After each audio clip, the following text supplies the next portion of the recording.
Okay, hi, I'm Anjali Bhattacharjee. I'm from Houston, Texas, now Austin. I'm a second year studying architectural engineering and Plan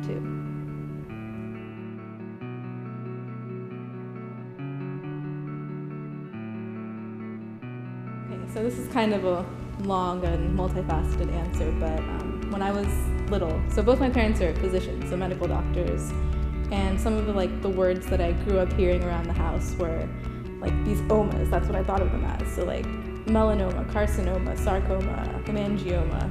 And I had no idea what these meant. I was just a little girl and I just thought they were hilarious words. And so I'd ask my mom, how many omas did you see today?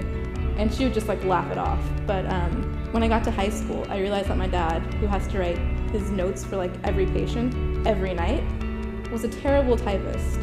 And I'm a good typist. And so I felt really bad that he was laboring away over these 30 notes that he had to get done. And so I decided to help him. So every night I would type his notes for him. And then suddenly I had a context for all these words that I had grown up hearing. And it just struck me how many of his patients had some form of cancer. And added to that, it was just this realization that, his patients are people who can't even afford to eat every day. How are they going to afford the best treatments with the highest rates of success? How are they going to afford that if they can't even eat every day? So really that really stuck with me. And so when I first applied to join Texas 4000, it was to raise money to fund not only more treatments and maybe even a cure for cancer, but to fund treatments that more people could afford. And then I guess my third reason is sort of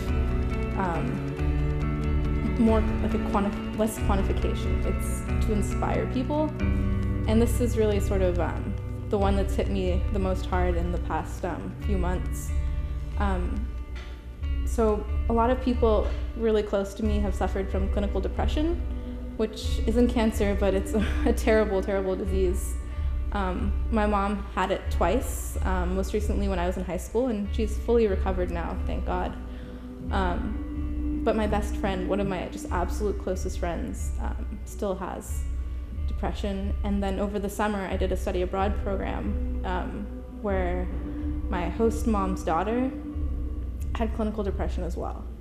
And on the day I was leaving from France, she came up to me just sort of out of the blue and just hugged me and started crying. And I didn't know what to say or do. And she eventually stopped crying and she told me, you're just a very strong person. And she knew about Texas 4000, that I was going to do it this coming summer. And she was like, you're just one of those strong people who, goes for what you want and gets things done. And that's really inspirational, and don't ever lose that. And so it sort of hit me when she said that it's not just about, fundraising, it's also about, touching people's lives and inspiring them. And that's really probably right now one of the most important reasons that I ride.